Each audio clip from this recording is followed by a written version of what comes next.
I just quit my job of 3 years. Guys, some of you guys might be in the same situation that I am in.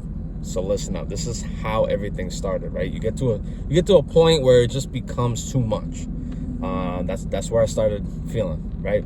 So when I first started this job, this is a Fortune 500 company. This isn't like one of those rinky-dink warehouse jobs that I had in the past. Like, this is a really good company.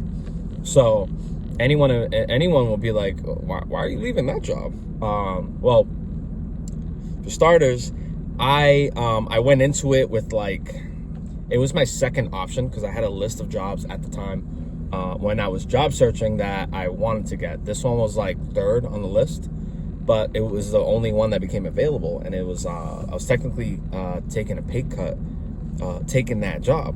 But 3 years later, I'm still here, and I just quit. I let them know. I put in my 2 weeks notice. I was gonna do it yesterday, which was a Thursday, but I felt like I'd give them, on a Friday. So starting Monday, that's the start of my 2 weeks, because they have this thing where at the end of the month, they try to get as much work done as possible to try to inflate as much as possible that month, right? So get everything in that's already in-house, get it all together, get it out to the customers, and you're good, right? So the pressure is always on every month. That's one thing, like I get it. That's one thing that bothered me, right? Because I consider myself a good hard worker, right? Like, I like to put in the work. Have had some mistakes when it comes to that, because when you show you can do more than what they're expecting of you, they start to give you more work, right? And I was starting to experience that in a lot of the jobs in the past, where I'd still go above and beyond, which is me. It's just how I'm wired. I don't like I'm not lazy. I don't like to be lazy, right? So if there's a job that needs to be done, I'm always gonna go above and beyond. But what starts to annoy me and a lot of other people out there that experience the same thing is they'll have a position and they'll start getting tasks that are above their pay grade. Like, I'm personally fine with doing that, but then when it becomes like a regular thing, like, oh, we see that you're proficient in this, like, let's give you that task.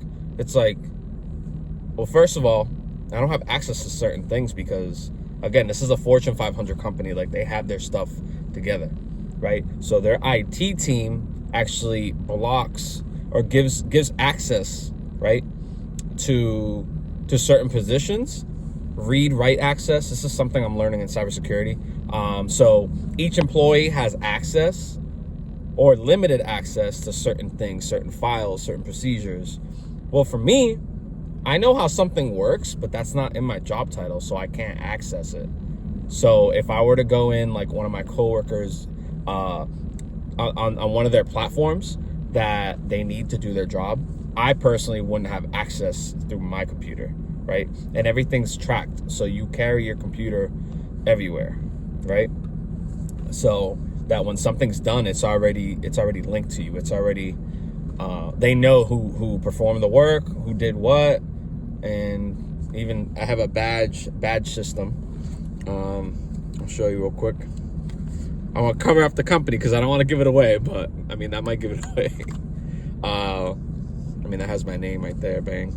But yeah, so we have a badge system, and the way those badges work, a lot of people watching this are going to understand. But the reasoning for the badge systems in buildings, in very secure buildings like that, is so that they know who's coming in and who's coming out. In the event of something happening, whether it's a physical breach or a virtual breach, which would be online, they're able to track who is in this room at this certain time, right? When you badge in, you're literally leaving your digital footprint in the building, right? So let's say someone were to just quit on the spot and maybe they messed around with something. Well, HR can probably go reach out to the IT team and say, hey, we need the data log of this person's badge, and we need to know where they were before they left the premise, right? So This is for those who don't know, I'm studying cybersecurity. So that's how I know a little bit about this stuff. Like, I didn't know any of this beforehand. So it's always cool to know. But anyways, again, to get back to it, I have a list here so I don't go too off topic. But it's just that the thing that bothered me was just given tasks to kind of make you more transferable, right? Now, I'm all for that if there's like a, if it's benefiting me. If it's a skill that I already know and it's like I'm doing something that I'm not getting paid for, because I already personally, I do things that maybe it's just with the physical product, so that doesn't have to be tracked. I know how to do that even though it's not my job title, I still do it just to help out the team. But the problem that I see with an environment that's too team focused, the individual doesn't get prioritized, or not prioritized, but there's no highlight on the individual. Whereas like in my case, everybody was being trained to be like cross-trained, right? So, if this person calls out, I can do their job and my job. If this person calls out, I can do their job and my job. But the thing is, the thing that bothered me was there's no increase in pay. And it's like, all right, so we're becoming more flexible and more interchangeable to the point where, if we had to make pay cuts, this person can go because this person already knows how to do their position. So it's like you bring skills to the table, but if you're cross-trained, everybody knows what everyone does. Now they could just get rid of whoever they want to get rid of. Now, I was lucky enough to be in a department that wasn't doing pay cuts. But when I first started at this place, we got informed that, I'm trying to remember the department, but there was a department that they all got laid off. And I never worked at a place that laid people off. So, they assured us that, our department is essential for what the company does in the long run, right? So we were all fine, but that put a bad taste in my mouth, because I'm like, damn, they're just getting rid of these people just like that. Like, what's making them stop from just letting all of us go, a couple years from now? So when that happened, I started kind of looking for other places, because I'm not gonna lie, I was scared. I'm like, damn, they could just get rid of people like that. Like, again, I've heard of layoffs, but I never experienced it at a company that I actually worked at. And I've worked at places like US Foods, my first ever job at 17, McDonald's. I don't even know if they do layoffs, but probably at the higher level. But yeah, so, we're all getting cross-trained, but there's no increase in pay. Like, if I go out, get certifications, to be a special, like, that's, if I go out and want to be a specialist, that's what's going to set me apart, right?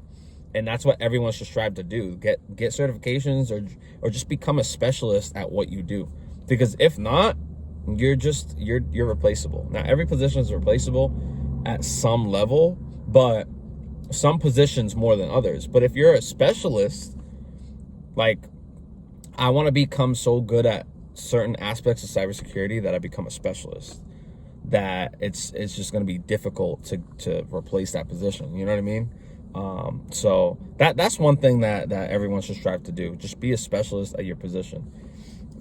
Learn, like, the harder it is to learn something, the more niche that it's going to be. So, if my previous jobs, I did forklifts, but it's like, that's super easy to learn. It's not that difficult to learn. This is my opinion. This is from my experience. It's not that hard to learn how to use a forklift. But people do have to get certifications for that stuff.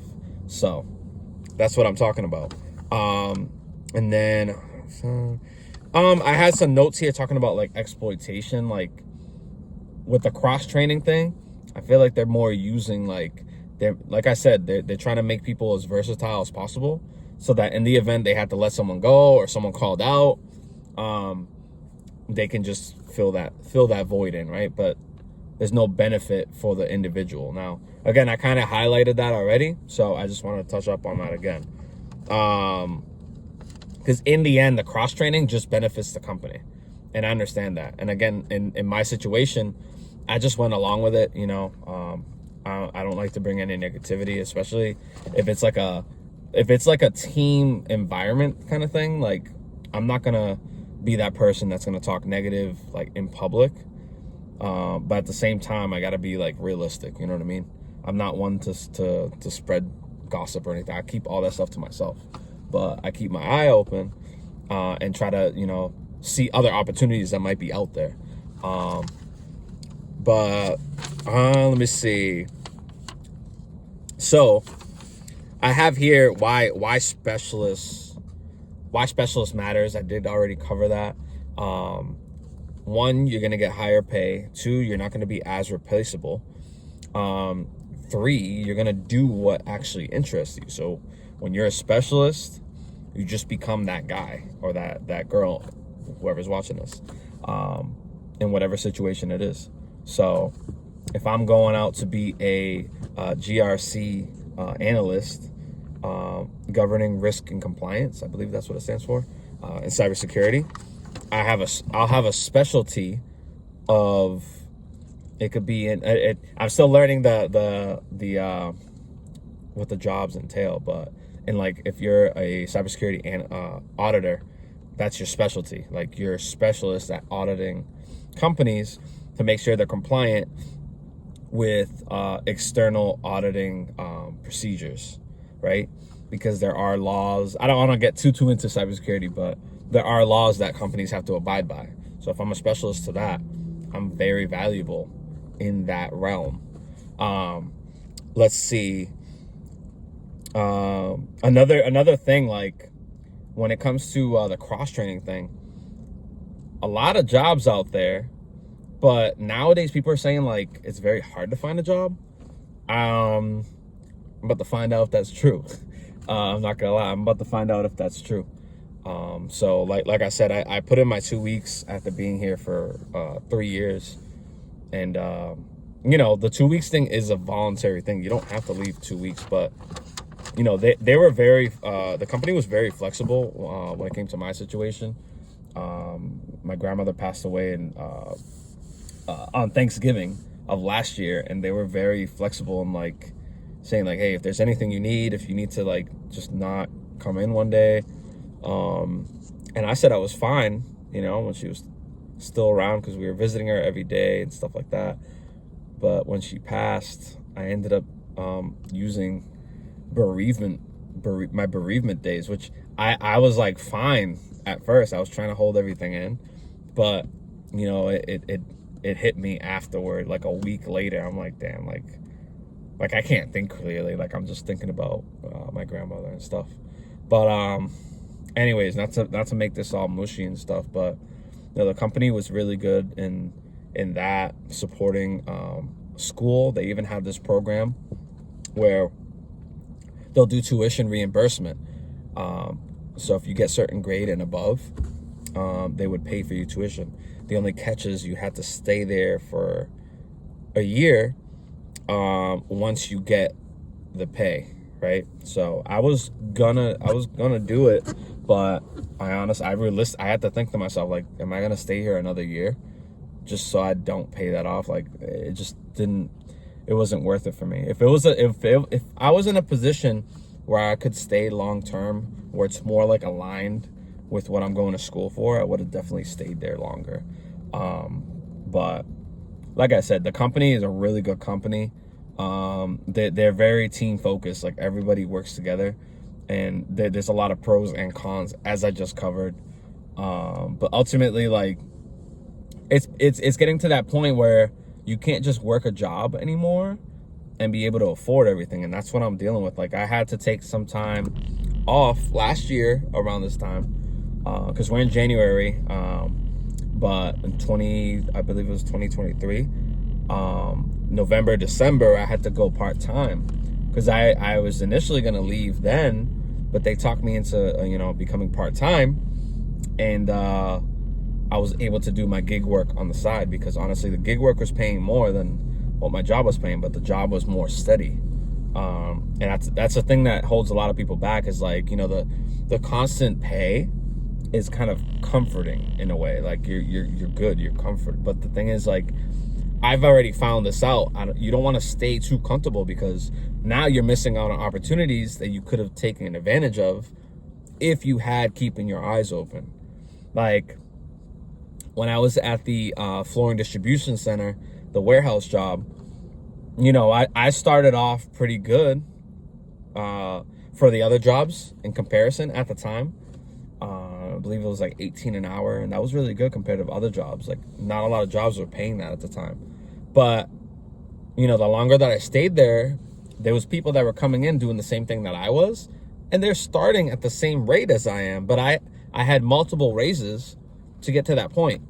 But now you're telling me someone new comes in, and then they're getting the same pay that I'm paying, or that I'm getting paid, even though I've been there for years.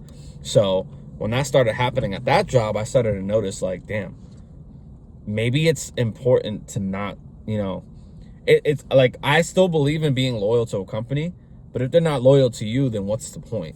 You know what I mean? Like, this guy left another job, and now he increased his pay by starting a new one. But it's like me, I'm getting raises and stuff, but it's not matching the rate of inflation, right? Because if it was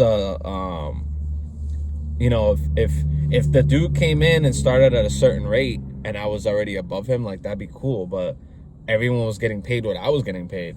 And now I know why people are so secretive when it comes to, like, revealing what they make at a job, because it's like stuff like that goes around. Companies can save money and just bring someone in at the rate, when it's like, damn, we could have been paying this person even more. So ever since that happened, now I'm always like, all right, I'm always keeping my eyes open just in case. You got to have a backup plan. I don't ever want to be in a situation like that anymore. You know, you work your ass off for years and someone comes in and you got raises because of, you know, you prove that you belong, but then the person comes in at the same rate as you are. It just makes you feel like, damn, like the company kind of like pulled a fast one on you. You know what I mean? But again, to kind of wrap it up a little bit, let me see what the reason. So I have a bullet point here why people are leaving the workforce. It's just stuff that I like what I just mentioned, stuff like that. They're not just, the whole cross training thing is one of the main things. Like, I feel like that's like a subtle. I can't say that word. I can't talk. You guys are gonna roast me in the comments. It's all good. But that's like a subtle way of a company saying, like, oh, okay, like, let's cross train these people. So, you know, if we ever have an issue with one of them or something doesn't work out, we can fill that void that they leave if we decide to let them go. Like, if companies are thinking like that, you also have to think about your next step, right? Always be prepared, right? Always be prepared. ABP. I said that the other day when I was playing video games, and I was saying something like that. I was like, always be prepared, because when you get that pass, because I play basketball, when you get that pass, you got to be ready to shoot. And I passed it to somebody and they didn't. Anyways, ABP, always be prepared, right? That applies to a lot of things in life. But the final message is just try to take control of your life, right? Just find a purpose, find something that you're good at, find something that you love to do, and you'll find purpose. Because if you're at a job that's comfortable, you know, it's paying the bills, it pays well, but the thing is, like, how long are you gonna stay there? Like, are you working towards something, or are you just working to get by? Like, what's the ultimate goal, right? And that's a question a lot of people ask themselves, is like, what's the purpose? Like, what's the purpose of this? You know, because I'm gonna be real. Like, I have to, you know, it's hard to pay things off. You know, you get behind on certain things. Now you're trying to do this, do that. So it's like, what's the purpose to all this? So in working towards getting back, I've come up with goals, stuff like that keep me motivated, keep me pushing towards something, to essentially achieve something that's higher than where I'm shooting for. If that makes sense. I feel like but that makes sense. That makes sense in my head. But just leaving this place is like the good first step. You know, I every day I go to work and I dread going to work. I feel like, honestly, like, when you get to that point, you just have to leave. You have to leave. you have to find something it's gonna make you feel like you're doing something, you know, because I just felt like the work was getting to the point where it was just not meaning anything. And the crazy thing is, too, we're getting a bonus and a raise in March. Right now it's January, so if I can stay another 2 months, who knows, 2 or 3 months. But it's like, one, I don't want to be disappointed. Two, it's like, what's the pay raise gonna be? Like, is it gonna be actually like worth it?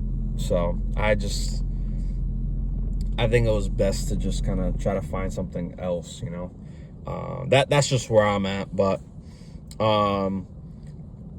again, the highlight again, just try to invest in skills that make you a specialist in whatever it is that you're trying to do. And then just don't let these companies overwork you and underpay you. Again, this is a great company that I was at personally, but I can tell that a lot of people out there, and me in the past, have been with a company that just overworks you but underpays you. Even this company, how good they are, you know, it was getting to that point where I'm doing other people's jobs, and it's like I'm not getting paid for that. And now I'm backed up on my own work that I am getting paid for. So ultimately, I get asked, "Oh, why isn't this like finished?" It's like, dude, I'm helping this person. I'm not a manager at this job, right? Like, I don't know. But anyways, yeah, just don't let companies just step all over you. But yeah, just kind of think to yourself, sorry guys, I'm reading the notes and I'm trying to deliver the message at the same time, but just evaluate if you're being treated fairly, like if you're being compensated well for your work, you're respected in your opinion, like you actually are a specialist, so they go to you when they need certain things, right? But never let a company just overwork you and not pay you extra. But again, prioritize yourself, be a specialist, and don't settle for less. Those are the final bullet points I wanted to put in the video. So hopefully some of you guys can relate to the video. Let me know your thoughts on this. Like, have you ever been in a situation like this? What are your thoughts? Comment below, guys. I'll catch you guys on the next one.